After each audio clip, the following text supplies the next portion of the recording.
Hola, ¿qué tal amigos de Interfaz? Es un verdadero placer saludarlos en este jueves, un jueves muy interesante en materia informativa, todo el sector educativo en esta Agencia Informativa de Educación de México y por supuesto muy contentos de estar con todos ustedes. Ana Cristina Olvera estará desde San Francisco haciendo un enlace ya en su último día de cobertura en esta interesante prácticas de periodismo científico. Temas de mucho interés. Saludo con mucho gusto también a Griselda Yebra, quien se encuentra en la lengua de señas. Y permítame decirles que hoy es, dentro de los 365 días del año, el más largo. Iniciamos pues ya de forma práctica el verano, así que pues vamos a disfrutarlo. Sirve también para reflexionar y por supuesto sirve para que entremos con mucho ánimo en esta etapa de verano y por supuesto para muchos ya las vacaciones se acercan, los ciclos escolares terminan, en fin, vienen elecciones. Ya está listo aquí en el estudio Mauricio Huesca, quien nos tendrá toda la información necesaria sobre lo que falta, preguntas de nuestros jóvenes, en fin, mucha información muy interesante. Permítanme comentarles que los museos, que algo por cierto en México es una riqueza monumental, los museos albergan en sus paredes secuencias vivas de sus obras de arte. Poder estar en un museo podría llevarnos días porque ahí nos transmite la belleza artística, pero también un sinfín de conocimientos universales. Por ello es importante asistir a este tipo de museos que México se vanagloria de tener gran variedad, gran fortaleza en ese sentido. Bueno, pues uno de estos museos internacionales también, además del Louvre, además del MoMA allá en Nueva York o del Louvre en París, uno de ellos no solo es la Santa Sede, donde alberga, por supuesto, todo el significado del cristianismo. La Santa Sede también, el Vaticano, cuenta con una gran variedad de museos en sus distintas salas o en sus distintas caminos que recorrer. No solo se encuentra la Capilla Sixtina, también está el apartamento Borgia, que fue creado por el Papa Alejandro VI, quien tuvo su pontificado de 1492 a 1503. Estamos viendo imágenes precisamente de lo que significa el Museo del Vaticano. También hay colecciones de arte religioso en el primer nivel del Palacio Apostólico, ahí donde el apartamento de Borgia, este papa que posteriormente se nombró Alejandro VI y que después, a su muerte, Julio II dijo no, tuvieron conflictos fuertes, el Papa Julio II y Alejandro VI. Cambiaron y han cambiado poco a poco estas salas tan espectaculares en lo que ha sido el Museo del Vaticano. ¿Quién no ha visto imágenes de la Capilla Sixtina, esta monumental obra en los techos de esta capilla, que parece que literalmente se están cayendo sus imágenes? En fin, importantísimas obras que alberga el Vaticano, obras de arte. También vale la pena destacar que cuentan con una sala de pinturas del siglo XX, donde albergan obras desde Van Gogh a Matisse. Matisse tiene una sala especial para ellos. Bueno, pues esto cuenta el Museo del Vaticano. En México acaban de llegar unas obras también monumentales que van desde Tiziano hasta Rafael. Una colección que nos prestó, por supuesto, a México, que nos prestó el Vaticano, en San Ildefonso, ahí en el centro histórico. No se lo puede perder y estamos, por supuesto, de fiesta artística al recibir por primera vez estas obras de arte exquisitas. Vamos a hablar de esto y más. Estamos listos. Acompáñenos. Esto es Interfaz. Hoy 21 de junio en Interfaz, recorre con nosotros la exposición del Vaticano en el antiguo colegio de San Ildefonso. No te pierdas este reportaje de Fernanda Flores. La Dirección General de Educación Superior para Profesionales de la Educación nos presenta a jóvenes autores de la literatura moderna mexicana que nos narran su paso de lectores a generadores de letras. La Fundación Reinventando a México es acreditada por el Consejo Nacional de Normalización y Certificación de Competencias Laborales con la cédula de acreditación como entidad de evaluación y certificación. La Universidad de Guadalajara regenera los huesos de la columna. También el Instituto Politécnico Nacional desarrolla un innovador sistema que detecta 3 enfermedades específicas de la columna. La Universidad Autónoma de México crea invernaderos automatizados. Es jueves de Rebotando Ideas y todas las dudas sobre el proceso electoral son aclaradas por Mauricio Huesca, consejero del Instituto Electoral de la Ciudad de México. Ana Cristina Olvera, desde Palo Alto, California, nos tiene un reporte del estudio de la comunidad latinoamericana en la Universidad de Stanford. Jóvenes y niños sirios encuentran en Jordania la manera de adquirir educación. Rodolfo Hernández nos presenta un reportaje sobre este tema. Hallazgos prehispánicos dedicados al dios del viento en Tlatelolco dieron pie para que se inaugure una ventana arqueológica. Benjamín Aparicio nos presenta una joya más de la cultura de nuestro país en su sección México es tu museo. Y en los deportes, Jorge Rubio nos presenta un reportaje sobre tiro con arco. Esto es Interfaz. Conéctate con la información educativa. Bueno, ya se lo dijimos, este es el día más largo del año. Se trata del día con mayor insolación, exposición solar de todo el año y en el cual el sol llegará a su punto más cercano al norte del llamado Ecuador celeste. Este día durará más de 13 horas, es decir, la exposición del sol, y a las 5:07 inicia el solsticio de verano. Así que, bueno, pues una nueva etapa a disfrutarla. La exposición del Vaticano de San Pedro a Francisco, 2000 años de arte e historia. Sin duda es una muestra que nadie se puede perder. El Centro Histórico de la Ciudad de México. Detrás de ella hubo meses de planeación y trabajo. Vamos a ver el reporte especial que nos preparó nuestra compañera de la Agencia Informativa de Educación, Fernanda Flores. Los tesoros del Vaticano llegan a la Ciudad de México. Miguel Ángel, Tiziano, Marcelo Venusti y Rafael Sanzio le han dado una nueva atmósfera al antiguo colegio de San Ildefonso.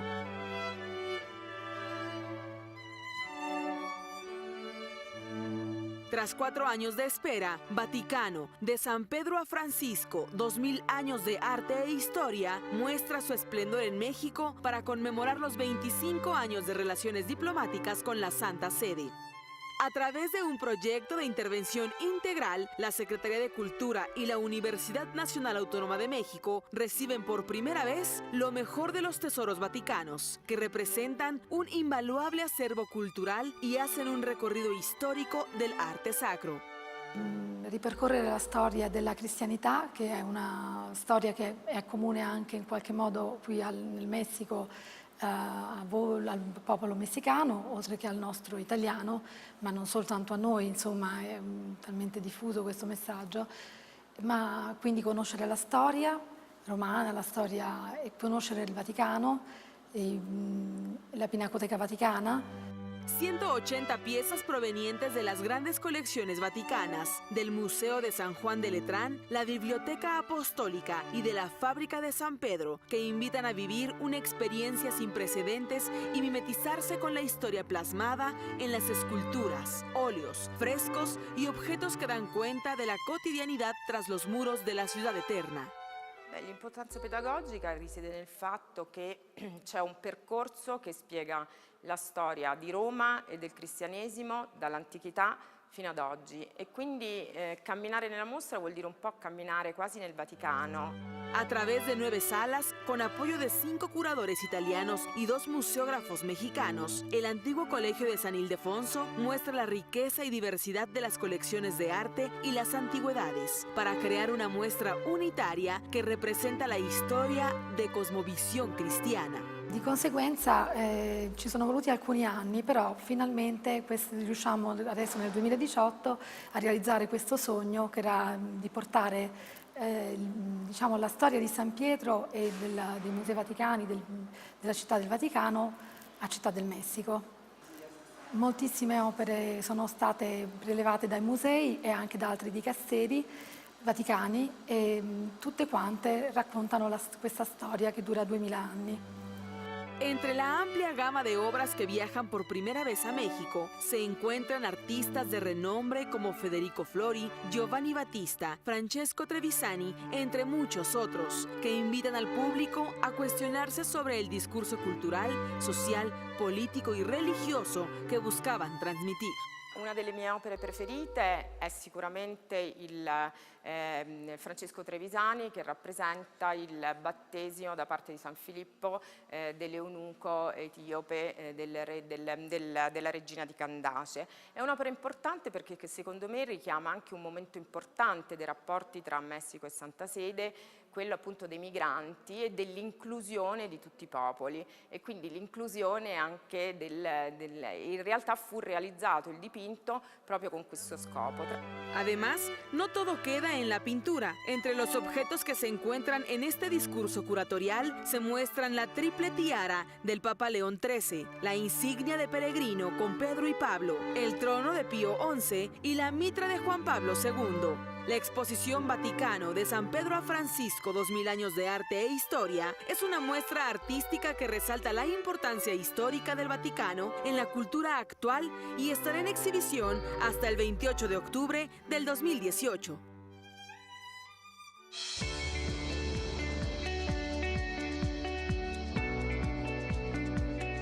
Y es momento de echar un vistazo al mundo de los normalistas, estos actores de cambio que sin duda van a ser fundamentales en esta revolución que estamos viviendo en el modelo educativo. En esta ocasión veremos a jóvenes autores de la literatura moderna mexicana, quienes nos narran su paso de lectores a generadores de letras, como es el caso de Gabriel Rodríguez.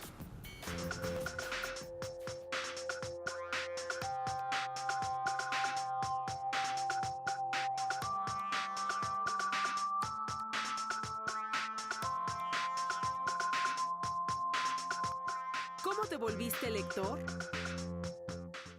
Llega un momento donde uno tiene que ser tan disciplinado con leer como lo es con bañarse. Uno se vuelve, lee en automático, ¿no? Ya es como parte de mi día. Yo trato de leer a la hora de la comida todos los días y saliendo de trabajar leo por lo menos una hora. Si en ese día no leo por alguna razón, por los demonios de la razón, siento que fue un día desperdiciado.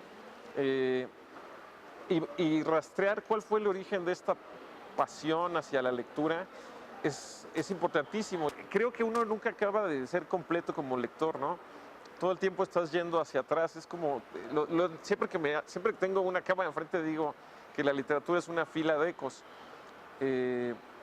Uno quiere como meterse en esta hilera infinita de resonancias, y lo que me gusta de mi metáfora es que hay un grito originario. Ese grito es el que uno busca como lector. Estás tratando de escarbar qué es lo que te detonó a ti. Tú ya eres como la parte final de un grito al que rastreas en cada lectura, ¿no? Cada libro tiene la posibilidad de ser eso. Y cuando llegas a él es una sensación fantástica, ¿no? Yo creo que se cometen muchos errores tratando de inducir a la gente a leer. ¿En qué momento te volviste escritor? Todos los seres humanos tenemos un tema fundamental del cual podemos escribir. Es uno mismo. Esa es una arma de dos filos. No sé en qué momento yo decidí, yo también quiero contar mis cosas, ¿no? Sí me acuerdo, yo soy un hombre entre siglos. A mí no, era un problema tener una computadora donde pasar lo que habías escrito a mano en Word. Entonces, ese momento donde yo soy un joven que está escribiendo en sus servilletas y luego ya lo pasas a Word, esa magia que hubo en ese momento, porque ahora ya todos pensamos en Word, todos pensamos en tecla de mayúsculas, la quitas. A mí no, a mí me tocó todavía ese punto anterior donde tenías una relación directa con lo escrito a mano. Yo creo que ahí fue cuando decidí volverme escritor, en ese momento donde me di cuenta que todavía había otro tercer camino, que es ser leído, un tercer estado, que es ser leído. Pocas cosas tan gratificantes como cuando te empiezan a vibrar los oídos y dices, ¡ay, alguien me está leyendo! ¿Qué escribes actualmente? Yo soy narrador, no me gusta mucho la interdisciplina, soy muy necio. Creo que en narrativa el género cuentístico es el género más generoso, ¿no? Me gusta muchísimo escribir cuento y creo que es donde más he conseguido explicar la herida que llevo en el corazón. Pero ahora estoy escribiendo novela. Las novelas son, por lo mismo de la estructura que no es tan rígida, una novela puede ser sobre escribir los memes que viste ese día.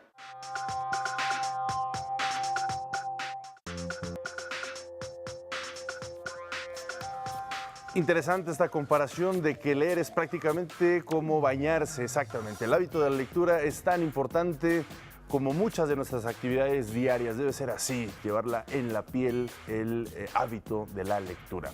Vamos a otros asuntos. El Consejo Nacional de Normalización y Certificación de Competencias Laborales certificó a la Fundación Reinventando a México.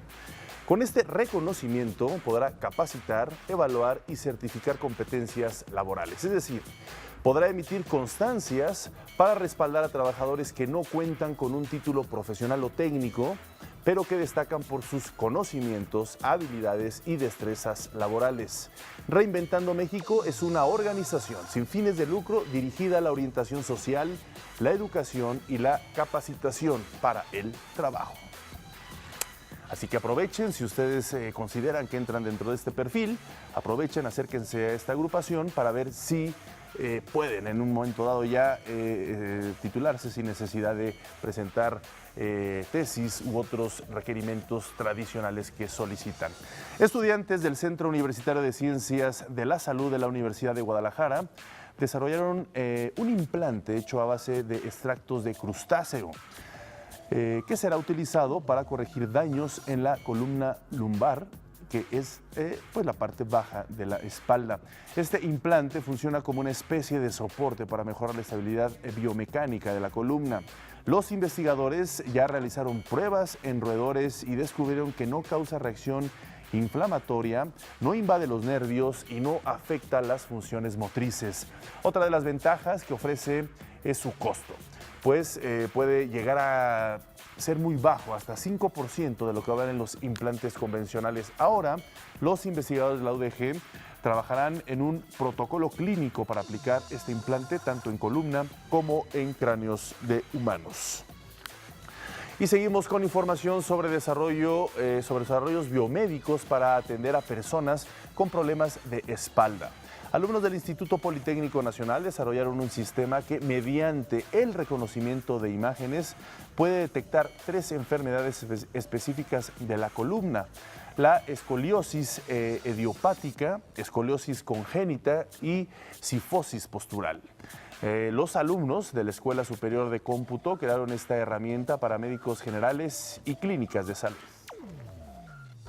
Nosotros nos valemos de 2 cosas: el análisis de imágenes y el resultado de un historial clínico. En total son 65 preguntas que nos ayudan a identificar estas 3 enfermedades en el paciente.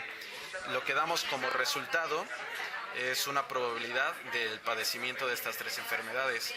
De acuerdo a el interrogatorio tiene un valor del 35% en el prediagnóstico y la imagen radiográfica tiene un valor del 65%, es decir, se identifica más por la imagen radiográfica. Este sistema permite procesar el historial clínico del paciente mediante un protocolo de algoritmos para ofrecer un mejor diagnóstico.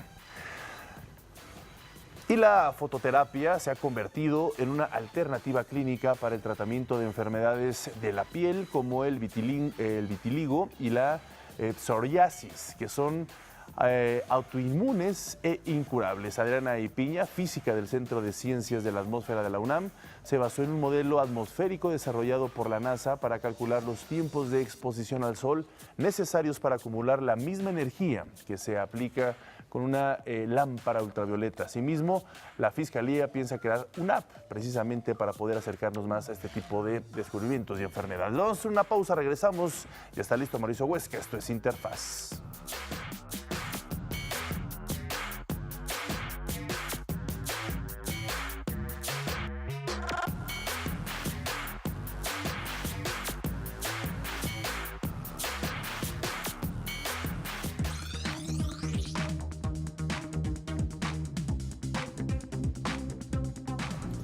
Precisamente jueves de Rebotando Ideas, y como cada semana nos acompaña en el estudio Mauricio Huesca, consejero del Instituto Electoral de la Ciudad de México, quien nos ayudará a asumir este entendimiento democrático en el que estamos viviendo, cada vez ya más cercanos de la elección del 1 de julio. Ya estamos a 9 días de la jornada electoral, a 7 de que terminen las campañas. El miércoles próximo es el último día en el cual ya los candidatos y candidatos tendrán que hacer su último mensaje final.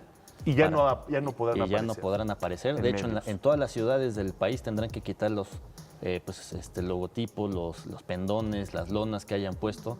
espectaculares, todos, ya tendrá que estar en un periodo destinado solamente para que la ciudadanía se concentre y reflexionar y sea cuál es su posición política. Ya no van a haber spots en radio y televisión. Ya no van, tampoco los coordinadores de las campañas van a poder hacer apariciones, nada. Ni tweets ahí ayudando a la selección, ya, porque la verdad es que ya ahorita podría ser muy tentador esa situación, pero pues es muy difícil disasociar la calidad de candidato a ciudadano. Lo podrían hacer como ciudadanos, pero es muy complicado disasociar ese binomio ahorita. No aparecer en radio y televisión, ya ningún candidato, ni en prensa. Muy bien, pues interesante. Así que estamos a punto de terminar estas largas campañas electorales. Muy bien, Mauricio. Bueno, pero mientras tanto sigamos platicando con la gente. Vamos a ver las preguntas que nos hacen pues nuestros jóvenes mexicanos y, por supuesto, tu expertise en las respuestas. Vamos, adelante. ¿Cómo es que se lleva a cabo el conteo de los votos de los distintos partidos? Bueno, pues ahí está este muchacho, Carlos Joaquín. Es interesante esta pregunta. Pues es muy interesante y es muy es necesaria que la ciudadanía sepa cómo se cuentan los votos el día de la jornada electoral. Pues son ciudadanas, ciudadanos, vecinos y vecinas de las personas que fueron a votar. Van a separar los votos por grupos de opciones políticas marcadas y van a empezar a contar cada uno de estos grupos para poder alinear tantos para el partido de la manzana, tantos para el partido de la pera. Van a separar los votos nulos y de esa misma manera van a estar llenando en el acta de la jornada electoral cada uno de estos campos. Ellos no van a tener que hacer ninguna sumatoria más que el conteo de las boletas. ¿Quiénes van a ser? Unas figuras que le llaman escrutadores, que son parte de integrante de la casilla, que son los encargados de hacer este conteo, que son 2 para esta elección, porque finalmente como es una elección pues concurrente y en una casilla única en la cual pues van a contar las elecciones federales y locales, va a ser un cómputo simultáneo, en el cual va a ser presidente y jefatura de gobierno, terminando ese, inician senadores y diputados locales, terminan ese y concluyen con alcaldes y diputados, diputados federales. Eso quiere decir que si hay algún tipo de, pues de claridad en el resultado, por ejemplo, para presidentes o jefe de gobierno de la Ciudad de México, ¿a qué hora más o menos se podría estar conociendo una tendencia? Fíjate que nosotros hemos hecho ya 2 simulacros de conteos ahí en el instituto y más o menos nos lleva, pues en condiciones idóneas, digamos, de sombra, sin lluvia ni nada, más o menos han tardado cerca de 4 horas y media a 5 horas el conteo de todas las elecciones. Entonces, de todas las elecciones. Pero ese es un escenario, pues digamos, óptimo, ¿no? Entonces, pero la verdad es que pues la ciudadanía pues puede llevarse un poquito más porque pues finalmente no son peritos en la materia, aunque fueron capacitados, será su primer encuentro con este ejercicio. Eso es cierto. Bueno, pues interesante esto que nos comentas. Mauricio, vamos a ver la segunda pregunta. ¿Cuáles son las medidas de seguridad del instituto en las próximas elecciones? Bueno, pues ahí está este estudiante de la Universidad de la Nahua. Otra interesante pregunta. Pues sí, con las medidas de seguridad, fíjate que hemos estado implementando en vías paralelas 2 acuerdos. Un acuerdo de neutralidad para decirle a los gobiernos, a todas las entidades públicas, tranquilos en este proceso electoral, que no haya intervención indebida por un programa social, mensajes incluso del propio gobierno, utilización de recursos públicos, incluso personal humano, también decirles tranquilícense en este momento, y de esta manera blindamos el equilibrio y la neutralidad. Y de manera paralela emitimos un pacto de civilidad en el cual con los partidos políticos pues les pedimos que tuvieran pues sí, un debate vigoroso, desinhibido, álgido, pero siempre en el margen de la legalidad y tratar de evitar la diatriba, la calumnia, que pues en nada genera un debate, ¿cómo se llama? O un contraste de ideas. Entonces, más bien, estos son los acuerdos en los que hemos emitido y paralelamente también para la jornada electoral, déjame decirte que pues aquí, en el caso particular de la Ciudad de México, tenemos las 15,000 cámaras del C5 enfocadas en la jornada electoral. Van a estar el 90% de las casillas pues, resguardadas con esta vigilancia y vamos a estar al pendiente de cualquier incidencia que pudiera generar, que esperemos que sea una jornada que transite en paz y que sea una fiesta democrática para la ciudadanía. Claro, y yo creo que es muy interesante esto que estás comentando, Mauricio. Creo que la reflexión debe ser precisamente general, no solo por quién vas a votar, qué candidato te convenció a partir de sus propuestas, en fin, toda esta forma importante y responsable, ¿no?, de al final llegar el 1 de julio y emitir tu voto, sino también precisamente este comportamiento cívico el día de la jornada, que toda la gente ante ciertos momentos de polarización pues logre reflexionar y decir, vamos a aportar por un México, vamos a aportar por la estabilidad de nuestro México, vamos a aportar por finalmente que el voto y la democracia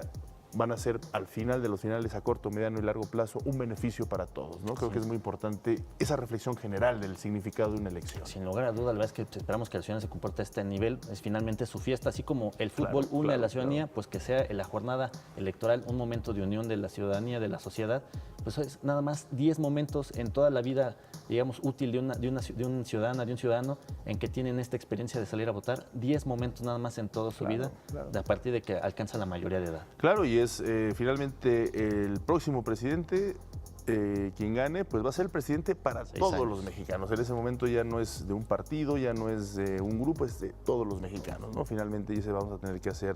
Vamos a ver la siguiente pregunta, si me lo permites, y regresando del corte, pues la respondemos. Adelante, por favor. ¿Cómo es que sé si estoy votando en una casilla contigua o básica? Bueno, pues interesante, tenemos unos minutitos, vamos a platicar mientras tanto y regresamos con un video que creo que también podría ser muy propio. Y claro que sí, bueno, de este tema que pregunta el estudiante, pues hay 2 casillas, básica, contigua. Esencialmente obedece al número de electores que puede haber en una. Es decir, la básica comprende hasta 750 electores, pero a lo mejor es una sección que tiene mucho más de 750 electores, entonces necesitamos abrir varias contiguas adicionales y de esta manera se sabe si hay básica o contigua más. Claro, creo que incluso ya hay algunas aplicaciones y programas también para poder ir ubicando dónde va a estar tu casilla a partir de los códigos que tienen ahí tu credencial de elector.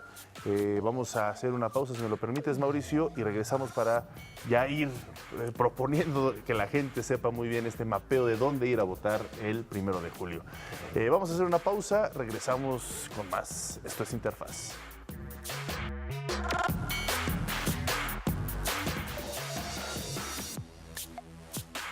Regresamos con más sobre esta información que estamos platicando con el consejero del Instituto Electoral de la Ciudad de México, Mauricio Huesca.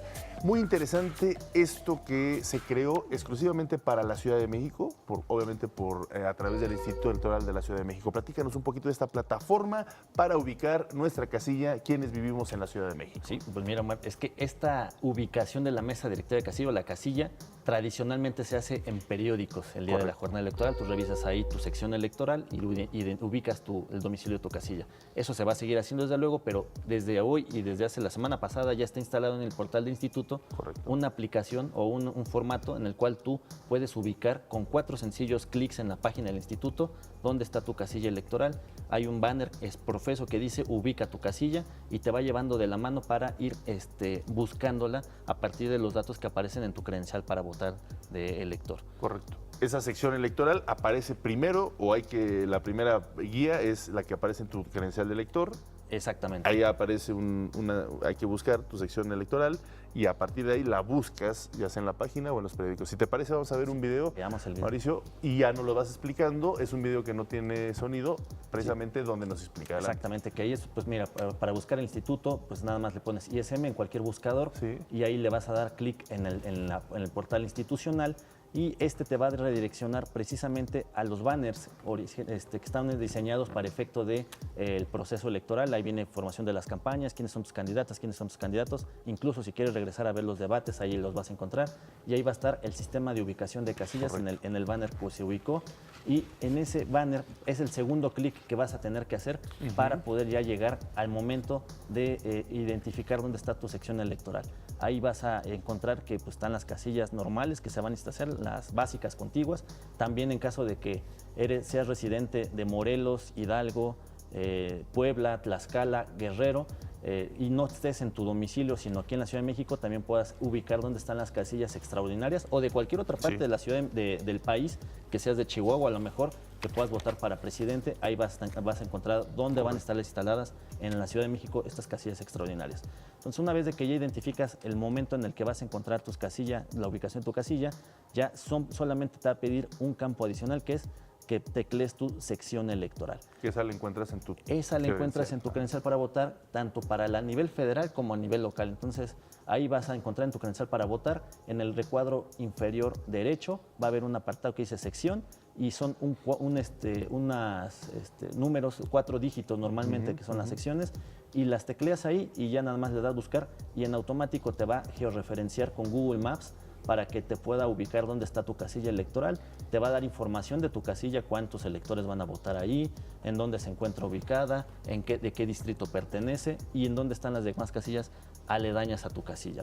¿A qué hora abren y a qué hora cierran las casillas? La casilla empieza a recibir la votación a partir de las 8 de la mañana, si es que ya está completa e instalada la casilla, y cierran, eso sí, Omar, hasta las 6 de la tarde de la jornada electoral. Claro, si hay gente que se llega a formar incluso hasta las 6 de la tarde, la casilla cerrará hasta que el último votante que llegó a las 6 de la tarde esté formado en la fila. Si ya no hay nadie, se cierra. Si ya no hay nada, a las 6 se cierra la casilla y los funcionarios de la mesa directiva de casilla empezarán ahí sí a hacer el conteo de votos para la jornada electoral. Pues interesantísimo esto que nos comentas. Esto se recomienda, por supuesto, hacerlo antes, al menos un día Que antes. vayan conociéndola, ¿no? que vayan conociéndola, ubicando dónde va a estar ubicada. Ubicando la calle. Normalmente son cercanos a las viviendas, pero que no se vayan a confundir porque luego hay varias casillas cercanas a la vivienda. Exactamente. ¿No? Las recomendaciones que lo hagan con anticipación. Normalmente fueron 3 criterios los que rigieron para esta instalación, que fueran lugares neutros, es decir, no edificios públicos, no edificios de culto religioso, no casas de candidatos o familiares o de partidos políticos.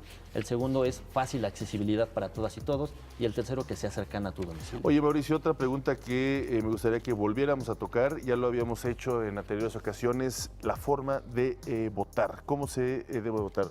¿Con cruz y qué más? Pues la cruz tradicional pues obviamente la opción que tú elijas, pero ¿con qué más? Porque ahí he oído algunas nuevas normativas o posibilidades. Pues mira, puedes marcar de cualquier forma una carita, un punto, un tache, una paloma, una raya, la marca que tú quieras, pero que sea dentro del recuadro del partido político o de los partidos políticos si es que van en coalición. Si van en 3, los 3 los puedes marcar, o 2 de ellos, o solamente uno de ellos, y de esta manera será un voto válido. ¿Cómo podremos generar la nulidad de nuestro voto para que tengamos cuidado de no incurrir en eso? Marcar la totalidad de la boleta, porque eso ya generaría un voto nulo para el caso de la elección de la Ciudad de México. En el caso de Presidencia de la República, y solamente para ese caso, sí se permite la colocación del nombre completo sobre toda la boleta, pero solamente es para la elección de presidente. Poder poner un acrónimo o algún distintivo que pudiera ubicar o identificar la correlación entre un candidato y el acrónimo o el mote. Pero eso solamente es para el caso de la elección presidencial. Para senadores, diputados federales, jefatura de gobierno, diputados locales y alcaldías, la marca tiene que estar muy bien delimitada en los recuadros de cada partido político. Muy importante esta orientación. Muchísimas gracias, Mauricio. Ustedes también tienen no iba a decir veda electoral de la próxima semana. ¿Ustedes como consejeros o aquí nos vemos? Aquí nos vemos, Omar. La veda es para los partidos políticos y sus campañas. Ahí estamos. Para que quede nosotros claro. Aquí ya haremos el previo a la jornada electoral para hacer un análisis. Electoral. Muy interesante esa plática. Entonces, Mauricio, nos vemos el próximo jueves por acá en el estudio de Interfaz y, por supuesto, hablar más. Muchísimas gracias, Mauricio. Gracias, Omar. Excelente día. Gracias, Omar. Y hoy, 21 de junio, se conmemora el Día Internacional de la Música y para ello el Centro Cultural de España, también el Centro Histórico en México, por supuesto, lo celebra por 4ª ocasión con la Feria de la Música Independiente. Este festival busca consolidarse como el mejor foro para disqueras y promotoras independientes de diferentes países de América Latina. El programa incluye talleres sobre promoción y gestión cultural, un recorrido guiado para profesionales de producción y asesoría a bandas para guiarlas en sus proyectos. Una de las actividades más atractivas es Micro Abierto, espacio libre para exponer ideas y proyectos frente a una audiencia conformada por agentes de la escena musical.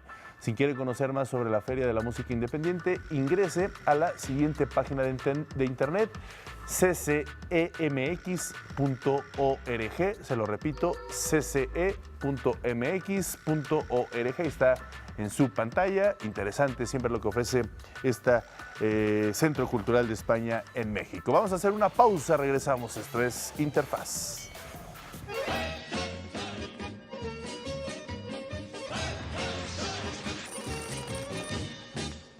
El Ballet Bolshoi de Rusia es una de las compañías más reconocidas a nivel mundial. Fue fundado en 1776 por la emperatriz Catalina II la Grande.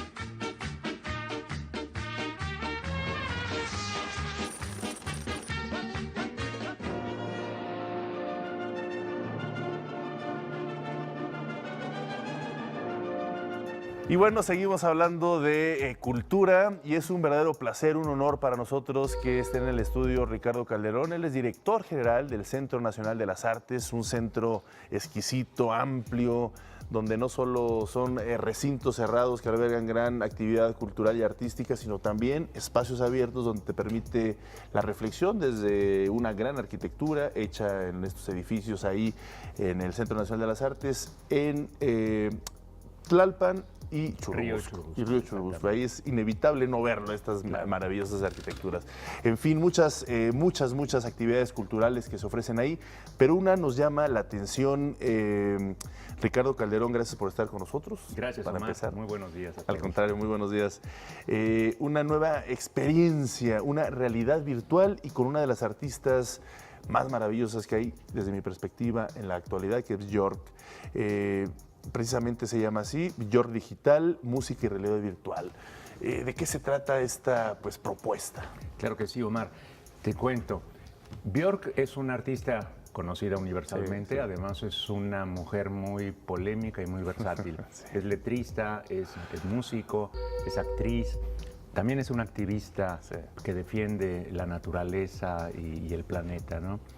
Pero tiene una beta que es enormemente interesante y es lo que nos hizo acercarnos a este proyecto, y es que acerca los avances tecnológicos y científicos a los aspectos musicales, y en esto esa propuesta, digamos, híbrida que une este trinomio de ciencia, arte y tecnología, es que además una de las vocaciones que tiene nuestro centro fue lo que nos llamó la atención del proyecto. ¿De qué se trata? Björk Digital es un proyecto basado en su música, pero que incluye artistas, videoartistas y de realidad virtual, especialistas en este lenguaje de primerísimo nivel. Estamos hablando de una muestra que se ha presentado en Londres, en Tokio, en Buenos Aires, en múltiples ciudades, que ha tenido presencia en el Museo de Arte Moderno en Nueva York, que en el Festival de Cannes uno de los trabajos recibió un reconocimiento, una palma por la calidad del trabajo, y se presenta en el Centro Nacional de las Artes en 3 salas. Una sala es la sala de proyecciones, donde el público de manera libre y gratuita puede entrar a disfrutar de toda la videografía del artista con una muy buena calidad de audio y video. Hay otro espacio que se llama Biofilia. Biofilia está basado en un disco del mismo nombre y es un proyecto para aplicaciones en dispositivos digitales con audífonos, y es la traducción de su música, de todo este cosmos sonoro, en imágenes visuales que además el público puede interactuar y modificar. Es realmente muy interesante. Esta sala también es abierta al público de manera libre y gratuita. Correcto. Y el núcleo principal, por decirlo así, está ubicado en la Galería Central del Centro Nacional de las Artes, y es justamente donde se experimentan los videos 360 grados y de realidad virtual. ¿Qué es esto? Y trato de explicarlo porque no es una cuestión cotidiana, no es algo que se pueda ver todos los días. Hay muchas iniciativas en nuestro país, hay artistas que están trabajando en estos nuevos lenguajes, pero definitivamente la contundencia, la masividad de esta propuesta, la infraestructura que implica es verdaderamente extraordinaria. Se trata de núcleos como te decía Omar, de 360 grados y realidad virtual. Se reciben grupos de 25 personas cada media hora que se van desplazando por cada una de estos módulos. Es un circuito, ¿no? Es un circuito. Como está basado en este disco lo que relata es la ruptura personal con su pareja, de Björk, digamos, la postración, el dolor y luego la reconstrucción y el fortalecimiento de su personalidad. Todo esto hecho de manera simbólica y con recursos verdaderamente extraordinarios, además con paisajes islandeses, en fin, es muy interesante. Cuando me preguntan, bueno, ¿y qué es? Es una exposición trato de ponerlo como en palabras lo que es esta experiencia inmersiva. Sí. Básicamente una exposición está el objeto y está el sujeto que percibe la obra artística, escultórica, pictórica o de cualquier índole. En este caso, estamos adentro de la propia obra, con un visor y audífonos. Estamos dentro de un universo artificial, digital, creado con esta altísima tecnología, e incluso en las aplicaciones de realidad virtual tenemos comandos que nos permiten interactuar, de suerte que nosotros modificamos la propuesta artística con dibujos, con acercamientos. Es realmente extraordinario. Increíble. O sea, no estás viendo algo, Claro, estás interactuando dentro de este universo y modificándolo incluso. Y sintiendo y percibiendo. Claro, y las emociones son ahí las que están en primer plano, ¿no? O sea, Totalmente. directamente. No es la vista como... Bueno, sí es la vista, pero no desde esa perspectiva tradicional. Es un poco todos los sentidos, incluso la kinestesia, porque estás parado y te estás moviendo e incluso puedes llegar a perder casi la verticalidad, ¿no? Claro, claro. El sentido de orientación. Es una experiencia realmente muy interesante. Nada más me quedó una duda dentro de lo que estabas platicando de esta experiencia precisamente. ¿Esta fue montada directamente por Björk o ustedes la propusieron? Es decir, ¿es una idea original de ustedes o es una idea original de ella y que lo están albergando ustedes? Exactamente. Este es un proyecto que ella ha desarrollado, incluso que empezó a trabajar hace varios años, porque, insisto, es un alarde de técnica muy sofisticado. Sí. Y este mismo proyecto se ha presentado como lo presentamos y tenemos la oportunidad de disfrutarlo en México, en las capitales, entre otras que te he mencionado. Nosotros interesados y sobre todo, insisto, por la cercanía de la vocación del Centro Nacional de las Artes, que justamente trata, no solamente tiene escuelas de enseñanza artística tradicional, la más amplia biblioteca especializada en arte, como mencionabas tú, espacios verdes en los que se presentan manifestaciones artísticas, salas de exhibición, teatros, etcétera, sino que especialmente estamos abocados en esta indagación de lo que son los lenguajes del siglo XXI. Y cuando vimos la calidad de esta opción, pues hicimos contacto con los representantes de la producción en Latinoamérica y empezamos a trabajar esto hace pues casi 6 meses para poder concretarlo y ofrecerlo al público de esta manera. Qué maravilla. Permíteme hacer unos breves anuncios, Ricardo Calderón, para que nos digas cuándo empezó, o si ya va a empezar, y cuánto dura, en fin, un poquito de la logística que resulta también muy interesante. Una pausa, regresamos a este es Interfaz.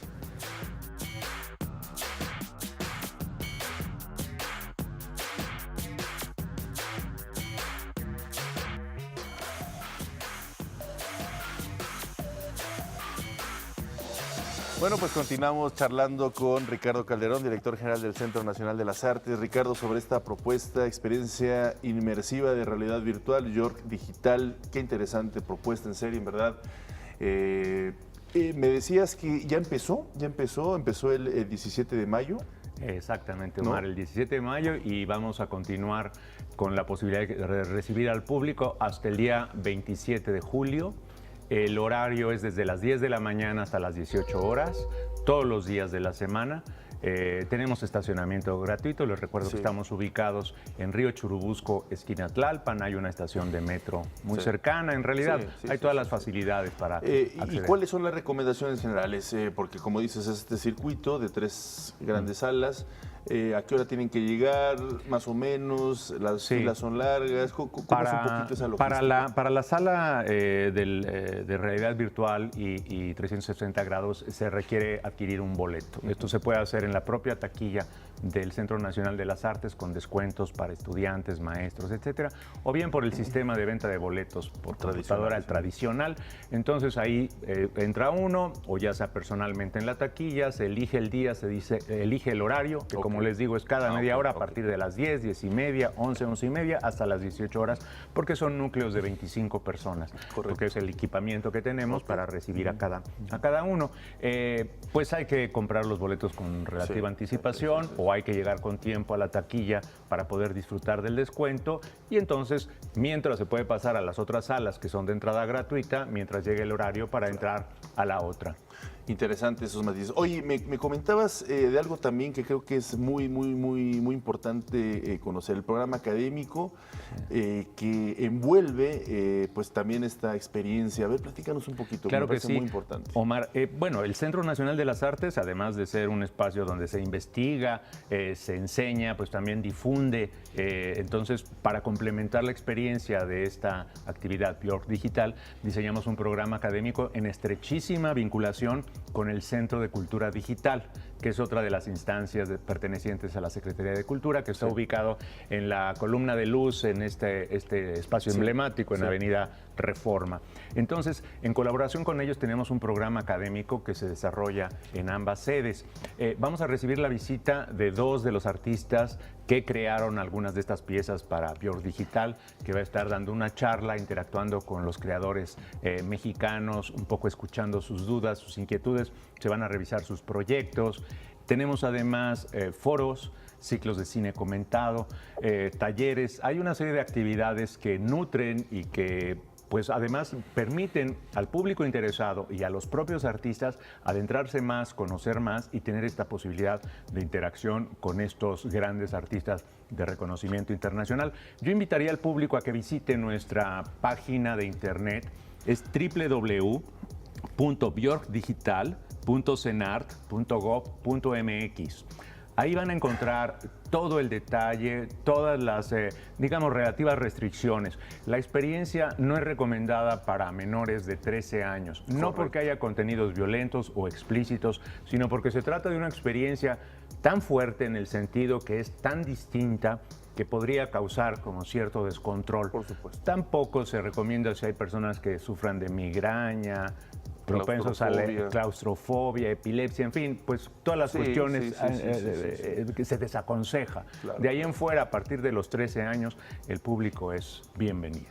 Pues muchísimas gracias, te agradecemos mucho, Ricardo Calderón, director general del Centro Nacional de las Artes, por traernos aquí al estudio pues esta experiencia que seguramente va a marcar una pauta, además del impacto que seguramente ya está dejando, una pauta precisamente pues para nuestros espacios culturales, abrirnos a nuevas experiencias, en este caso lo digital, ¿no? Lo virtual, en fin, cosas que ya estamos entrando a esta modernidad en pleno siglo XXI. Total. Y que seguramente comenzarán a llegarnos más y más. Muchísimas gracias por estar con nosotros. Gracias a ti, Omar. Muy buenos días. Un placer, este es tu caso. Ojalá te tengamos pronto, pues también para seguir hablando de otras alternativas que ofrecen el Centro Nacional de las Artes. Con todo gusto. Dijimos muy poquitito de todo de lo que toda hay, la todo vida este académica universo. y artística. Así claro es. que sí. Gracias, gracias. Y bueno, pues después de realizar un importante hallazgo prehispánico en Tlatelolco, el Instituto Nacional de Antropología e Historia abrió una ventana arqueológica sobre la avenida Ricardo Flores Magón en la Ciudad de México. Vamos a conocer esta interesante historia. En el año 2014, durante los trabajos de salvamento arqueológico dentro de la remodelación del antiguo centro comercial El Sardinero en Tlatelolco, se descubrió el templo Ejecatl Quetzalcóatl, dios del viento. El proyecto arqueológico Tlatelolco, como lo ha referido nuestro querido maestro Eduardo Matos, parte de la hipótesis de contrastar las ciudades gemelas de los mexicas, Tenochtitlan y Tlatelolco. En el subterráneo de la ahora llamada Plaza Tlatelolco se aprecia una plataforma circular de 12 metros de diámetro y 1,20 metros de altura.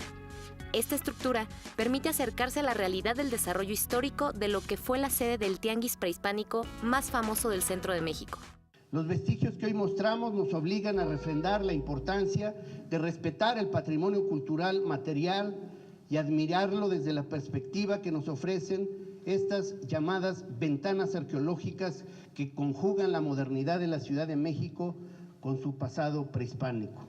Gracias al respeto de los habitantes hacia el patrimonio arqueológico y al apoyo brindado por propietarios y constructores de la plaza, también se lograron rescatar 32 entierros humanos, piezas de cerámica y lítica prehispánica.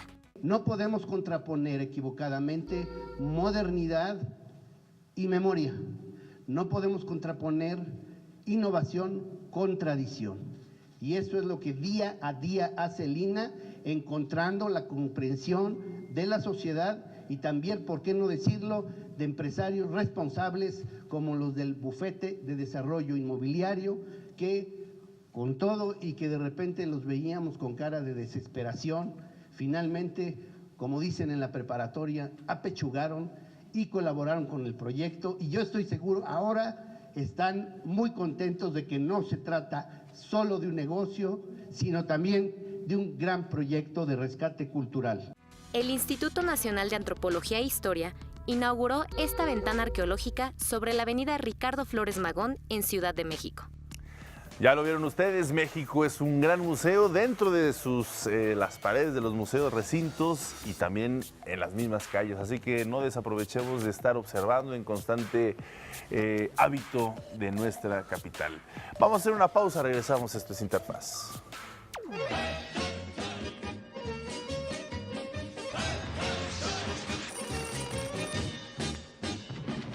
San Petersburgo es considerada la capital cultural de Rusia, con más de 100 festivales artísticos y culturales al año.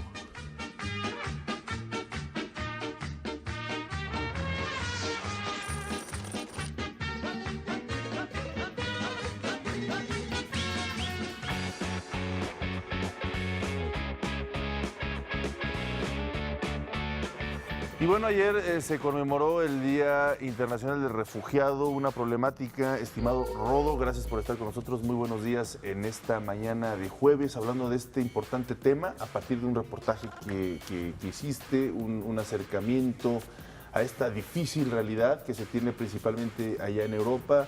Refugiado significa, pues, o va muy de la mano con la inmigración ilegal, estos fenómenos migratorios que, bueno, pues se han venido desarrollando a lo largo de la historia de la humanidad por distintos factores. En este caso, una guerra en Siria que ha dejado alrededor de 620,000 personas que viven en Jordania, un país pues que siempre, por su situación geográfica, ha recibido, ha sido un país generoso, como bien lo comentas o lo hemos comentado, en este sentido, pero bueno, pues las historias siempre son importantes de contar y acercarnos a ellos. Rodo, muy buenos días, gracias por estar con nosotros. Buenos días, Omar, amigos de Interfaz. La verdad es que sí, es un buen ejemplo de lo que se puede hacer de manera positiva por los refugiados. Son personas, muchos de ellos niños, como lo vamos a ver a continuación, que tienen que abandonar su familia, su vivienda, su país para llegar a otros, no porque ellos quieran, sino porque se vive un conflicto en su nación de origen.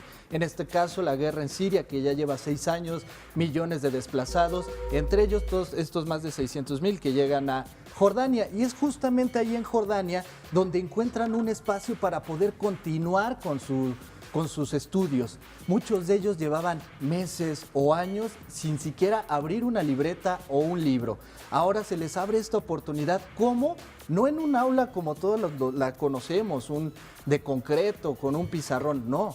Ahí se tienen que adecuar a hacerlo en una casa de campaña. Ellos mismos viven en casas de campaña en una granja que está a kilómetros de distancia de este lugar donde pueden por fin tener un aprendizaje. 4 millones de personas han salido de Siria después de estos 6 años de guerra, un número impactante, lamentablemente. Pues pueden alcanzar la población de cualquier país, países pequeños allá en Europa, de ciudades en México, en fin. Es muy dolorosa esta situación y, como bien dice Rodo, pues se les trunca cualquier forma de futuro a estos jóvenes, sobre todo a los jóvenes que, como tú dices, se ven obligados a salir de su tierra natal.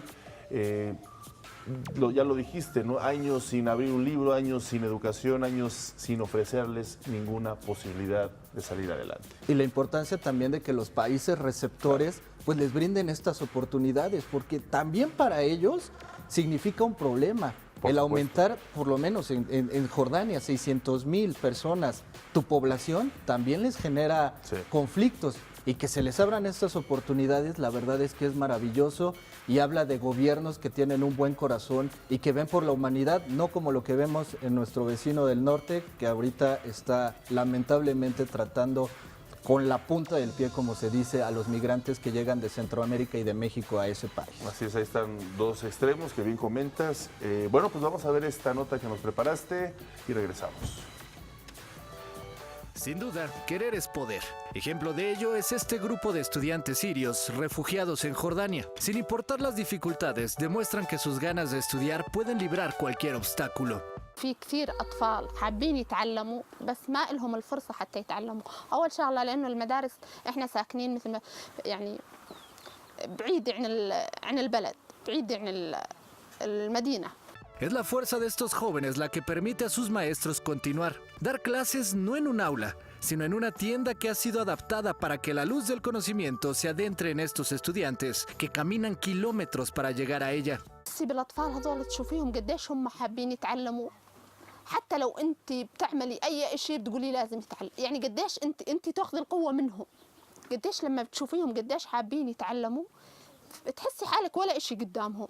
يعني تحسيهم مقاومين للحياة بكل أشكالها، حابين يعني تحسيهم بدهم إشي بدهم يوصلوا له. En este espacio estudian alumnos de entre 5 y 15 años. Provienen de un grupo de 150 refugiados que viven en tiendas de campaña en una granja. Sus padres laboran por horas con una baja remuneración y los pequeños buscan un mejor futuro a través del conocimiento. Para la mayoría representa la primera oportunidad de aprender en meses debido a la guerra civil que se vive en su nación. Saben que es una ventana que se les abre en medio de la tempestad que atraviesa esa región del planeta. De hecho, solo la mitad de los niños refugiados tienen acceso a la educación. Por ello, agradecen a sus profesores. بحياتي ما كنت متوقع اخذ الكلمات والمعلومات.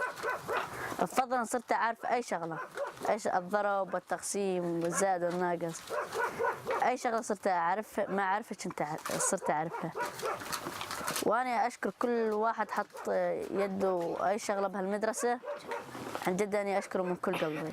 مبسوطين كثير انه صرنا نتعلم، انه ما رح نخجل ونقول ما عرفناه، لا رحنا عرفنا. ويعني مبسوطين بحالنا. Los padres de estos niños y jóvenes también son conscientes de la importancia de que reciban educación. Saben que es el pasaporte para un futuro más promisorio, alejado del presente que hoy viven. يعني تصور انه بعد 10 سنين الجيل يطلع خالص كله ما يتعلم، حرام. يعني كل هالحرب اللي صار وهالنية لازم الانسان يتعلم. مشان يتعلم يصير دكتور، يصير بيعرف يقري، مشان يبني كل شيء حواليه. Sin importar las condiciones, sin importar las dificultades, estos niños dan pie para que en cualquier lugar del mundo se valore el peso de la educación para el desarrollo tanto personal como de toda una nación. Y es que ahí es donde se deben de enfocar precisamente los gobiernos que son receptores, que apoyan, coordinarse, porque no solo es, claro, lo básico es fundamental, ¿no? Alimento, vivienda, vestido, pero algo que dijo la señora que entrevistaron ahí, incluso en guerra los estudiantes deben de seguir, digo la redundancia, estudiando, y eso es la base esencial de estos jóvenes refugiados. Por supuesto debemos que entender a la educación como esa palanca de desarrollo. Si estos niños no estudian, no van a tener nada que ofrecer a ese país que los está acogiendo. Entonces, si tú les das educación, tal vez en el futuro estos mismos niños puedan desarrollar, no sé, empresas o proyectos que detonen todo el pleno potencial de las naciones receptoras. Y también quiero decir que es una oportunidad también para valorar lo que tenemos en México, que tenemos la oportunidad de estudiar, que no se vale el decir, ya no quiero seguir, ya me da flojera. Hay que ver este tipo de ejemplos a toda esta gente que la verdad le cuesta mucho trabajo. Tener el acceso a cualquier plataforma educativa, ¿no? Que en México, como bien, muy buena reflexión en ese sentido, hay infinidad de plataformas. Muchas veces los jóvenes pasan el examen y desertan de forma inexplicable cuando tienen acceso a universidades o preparatorias de calidad como ofrece la UNAM, como ofrece el Poli, en fin. Eso es algo que debemos de concientizar. Si se tiene la oportunidad, hay que tomarla.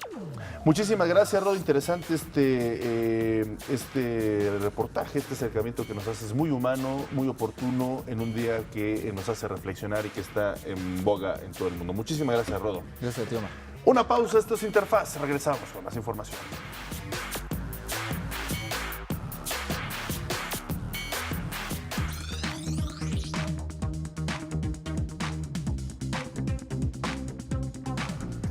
Y hoy en nuestra sección Estudiar en el Mundo nos enlazamos hasta Nuevo León con una joven talento, Dulce María García Hernández, quien se fue becada a realizar una estadía académica en Brasil. En Brasil, nada más y nada menos, este gran país en Sudamérica, gracias al proyecto Paulo Freire. ¿Cómo estás? Muy buenos días. Es un placer saludarte hasta el norte de nuestro país, de nuestro querido Nuevo León. Muy buenos días. Hola, muy buenos días. Igualmente para mí es un placer. Muchísimas gracias por la oportunidad. Al contrario, antes me gustaría preguntarte, Dulce, ¿qué estudias y dónde estudias? Ya terminé de estudiar, estudié la licenciatura en educación primaria. Actualmente ya estoy laborando aquí en el estado de Nuevo León. Correcto, es que a veces tenemos estudiantes o gente que se acaba de titular, pero que forman parte de esta estructura de normalistas en el país. ¿Cómo obtuviste esta beca? La idea es que ustedes nos cuenten sus experiencias y sirvan de ejemplo y motiven a otros jóvenes que están buscando estas alternativas, por supuesto, en su caso, a todos los normalistas que están estudiando o que están a punto de estudiar. ¿Por qué obtuviste esta beca? ¿Qué requisitos piden principalmente? Bueno, primero cuéntame eso. Muy bien. Pues cuando yo estaba en prácticas ya después que regresamos a la escuela normal, nos dieron a conocer una convocatoria, que era lo del proyecto de movilidad Paulo Freire. Mencionaba que uno debía tener ciertos requisitos, realizar lo que es una carta de exposición de motivos, explicar el por qué queríamos obtener esta beca, cómo es que íbamos a aplicar esos conocimientos que íbamos a adquirir en la movilidad en nuestra práctica, y también cuando egresáramos de la escuela normal, también teníamos que entregar alguna papelería como acta de nacimiento. Nos contaban mucho lo que era también las calificaciones de todos los semestres, exactamente, el promedio. ¿Cuál era el mínimo y tú qué promedio tenías? Y mínimo es 8, era 8. Yo egresé de la normal con un promedio de 9.9. Correcto. Oye, pues entonces, un excelente promedio, a nada del 10, del número perfecto. Este proyecto Paulo Freire es solo para normalistas. Sí, es solo para normalistas y creo que es una grandiosa idea, porque nosotros siempre estamos con la visión de que las movilidades académicas son solamente para las universidades. Entonces de repente llega esta oportunidad para los normalistas y todos nos quedamos anonadados, claro, sorprendidos, porque jamás lo imaginábamos. Claro. ¿Cuál fue el plan de estudio o las materias que fuiste a aprender allá en Brasil? El detalle que como era en otro idioma, entonces lo primero que tuvimos que hacer fue muy rápido, en 3 semanas, aprender un poco el portugués, es el idioma que se habla allá. Entonces, la verdad yo no tenía idea de nada del portugués. Lo que me ayudaba un poco es que se parecía al español, pero las asignaturas, los cursos que yo estuve allá, fue Sociología General de la Educación, fue impartido en portugués, y lo que es Derechos Humanos, cómo se aplicaba en el aula, ese fue impartido, lo que es bilingüe, tanto en unas ocasiones en español y en otras ocasiones en portugués, pero todo eso conviviendo con compañeros de allá que hablaban 100% portugués, ninguno español. Claro. Oye, ¿y te quedaste en una instancia para estudiantes, en familia? ¿Cómo fue esa experiencia ya más social? Pues lo que es la OEI nos asignó un padrino allá en Brasil.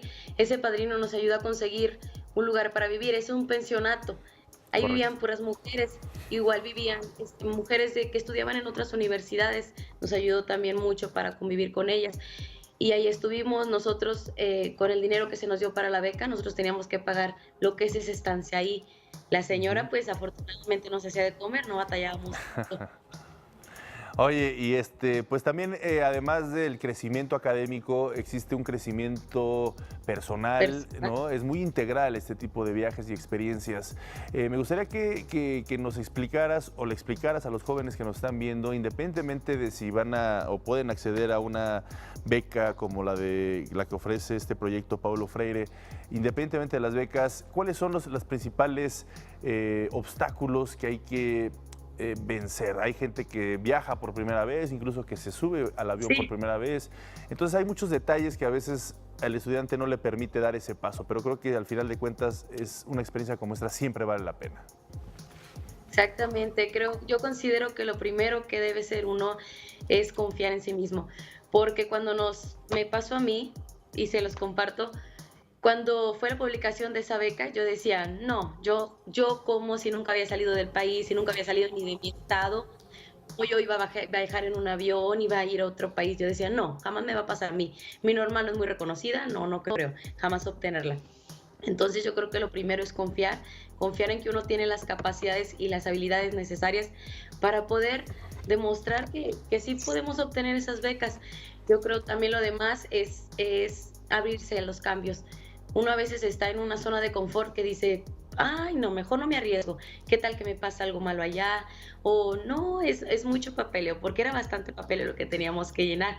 De repente era un poco latoso, pero valió 100% la pena. Entonces, es eso, la confianza, a aceptar todos los retos que se nos presenten y sobre todo estar abiertos, de separarte un poquito de tu familia, porque fue un poco difícil, a pesar de que fueron poquitos meses, pero separarte un poco de tu familia, de todas las comunidades que tenemos y estar abiertos a todo, a conocer otros idiomas, conocer otras culturas, otras comidas, porque allá no hay tortillas de harina, no había como aquí. Sí, todo eso. Sí, todo se extraña, finalmente es un cambio, un choque interesante, cultural, otro idioma, otro clima, otra comida, otra forma de vida, pero creo que al final de cuentas el ser humano se adecúa a este tipo de circunstancias y al final le ayuda, ¿no? Le benefician. Un último mensaje entonces para los jóvenes que quieran animarse, ¿se deben de animar o no? ¿Se deben de quitar el miedo o no? No, sí, claro, yo no sé, en verdad, ahorita qué estuviera haciendo de mi vida, me arrepentiría demasiado si jamás hubiera aplicado para esa beca. Ya han pasado casi 2 años, pero yo no lo supero y creo que jamás lo voy a superar. Darle a la gente, y a veces no me lo creen, que me fui a Brasil, que fui a estudiar allá, que estuve varios meses, que regresé, y aparte hemos desarrollado diferentes actividades que me han ayudado ahora ya que ya estoy trabajando y también como estudiante a seguir superándome, decir que lo acepten, que todas las becas que esté aportando el gobierno a través de la Secretaría de Educación Pública, que todas las acepten ese reto, porque después, créanme, mentira. Muy bien, muchísimas gracias, Dulce. Te agradecemos mucho que nos hayas compartido tu experiencia. Seguramente motivará a muchos para hacerlo. Gracias, felicidades y te deseamos el mejor de los éxitos. No, muchísimas gracias a ustedes y otra vez. Hasta luego. Gracias, Dulce. Una pausa. Regresamos.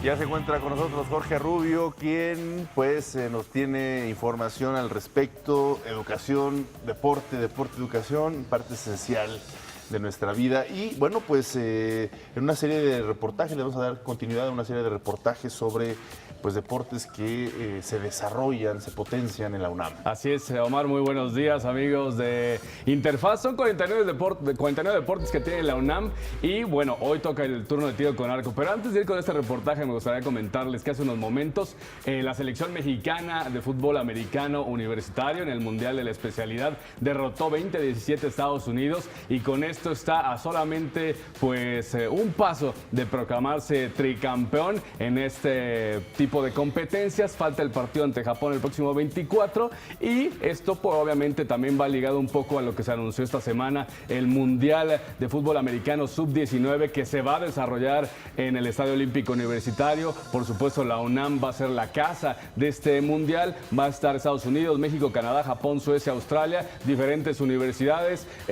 como el Politécnico, la UNAM, gente de Puebla, gente de Guadalajara. Pero bueno, si les parece, vamos a ver qué pasa en el tiro con arco, dejando a un lado ya el fútbol americano. El tiro con arco en nuestro país ha crecido exponencialmente desde los Juegos Olímpicos de Londres 2012, cuando Aida Román y Mariana Vitia consiguieron las medallas de plata y bronce. Dedicación, concentración y nervios de acero son fundamentales para practicar este deporte. Entre la gran variedad de deportes que ofrece la UNAM a sus alumnos, el tiro con arco es una de las opciones. La competencia meta es la Universidad Nacional. Cuando son un poco menores, hablándose de 15 a 18 años, prepa, CCH, es la Olimpiada Nacional y Nacional Juvenil. Y si es posible, y en la mayoría de los casos es posible, poder aspirar a un lugar en la selección nacional. Portar los colores azul y oro siempre pesan, ya que es una gran responsabilidad de representar a la máxima casa de estudios. La UNAM me ha dado prácticamente todo lo que soy hasta ahorita, tanto lo que es mi educación como mi formación deportiva. La UNAM prepara a sus atletas desde temprana edad, ya sea en alguna de sus escuelitas o en la preparatoria. Tal es el caso de María Fernanda Caguanzi Sánchez, quien aspira a ser estudiante de arquitectura de esta institución. María practica tiro con arco desde hace 5 años, desde que estudiaba en la secundaria. A lo largo de su corta carrera en el deporte, ha aprendido a equilibrar la educación con la actividad física. Lo más importante es tener como un plan de trabajo, o sea, en la mañana ir a la escuela, venir a entrenar y ya, cuando acabes, o sea, darlo todo en tu entrenamiento y llegar a casa y estar completamente concentrada para hacer la tarea. Y a mí me encanta esta dinámica porque cuando primero hago deporte como que me relajo, me tranquilizo de todo el estrés de la escuela y entonces me sirve como pues desahogarme y ya cuando voy hacia pues las cosas enfocadas académicamente es más fácil. Tienes su educación de venir a entrenar todos los días y de tener la energía y la disposición de hacer la tarea, pero si te lo propones y te organizas, es fácil. Es un deporte que te hace que estés enfocado todo el tiempo, o sea, que te concentres en tu persona y entonces te puedes conocer a ti mismo, porque cuando estás en la línea de tiro, estás tú solo y tú eres el que hace las cosas, entonces pues como en la vida. Pero ¿cómo llevar lo aprendido en el aula al deporte? Estar en un salón de clases y prestar atención, seguir las indicaciones de un profesor, llevar a cabo proyectos, hace que crezcas como persona y en el deporte se complementa muy bien. Pero el nivel de exigencia de la preparatoria al universitario es muy diferente, y más cuando se estudia ingeniería industrial, como lo hace Diego Ramírez. Desde que entré a la universidad ha estado bastante complicado, a diferencia de estar en preparatoria, tienes un poco más de libertades, ahora tienes que darle diferentes prioridades a la escuela, pero claro, siempre teniendo en cuenta tus objetivos. No puedes dejar de atender ninguna de las dos. Es pesado, pero claramente si te dedicas muy bien, puedes destacar en ambas. ¿Por qué estudiar ingeniería industrial? La verdad me gustó mucho, me gustan las matemáticas y bueno, siempre he destacado en matemáticas y en química. La verdad son materias que me apasionan mucho y están juntas en esa carrera. Los objetivos de Diego, quien ha ganado el 3er lugar en Olimpiada Nacional y 6 medallas a lo largo de la República Mexicana, son ambiciosos y en gran parte motivados por los Juegos Olímpicos.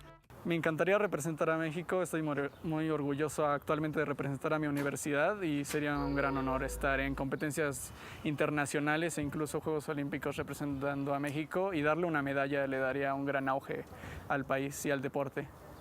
Me ha motivado, inicialmente empecé con películas y desde que vi los Juegos Olímpicos en Londres 2012 que ganó Aida Román, me gustó entrar aquí e inscribirme. Me apasiona mucho, he visto que tengo talento y destreza para tirar flechas a 70 metros, tener buenos grupos y me he dado cuenta que a través de los años han incrementado mis resultados. Claramente hay mucha competencia en todo el país y para eso estamos entrenando, para poder competir a nivel de los mejores. La UNAM apoya a sus atletas no solo aportándoles conocimiento, lo hace a través de becas, así como con viajes, hospedajes y lo necesario para poder participar en las diferentes competencias a las que asisten. Bueno, hoy el segundo reportaje de la UNAM, como cada semana estaremos dando difusión a cada uno de los 49 deportes que tiene la máxima casa 49 de estudios. 49 deportes, qué maravilla. Qué maravilla. Bueno, pues por eso es la máxima casa de estudios. Gracias, Jorge, por esta información. Gracias a ustedes por acompañarnos. A Griselda Yebras en la lengua de señas. Nos vemos mañana con más. Esto es Interfaz.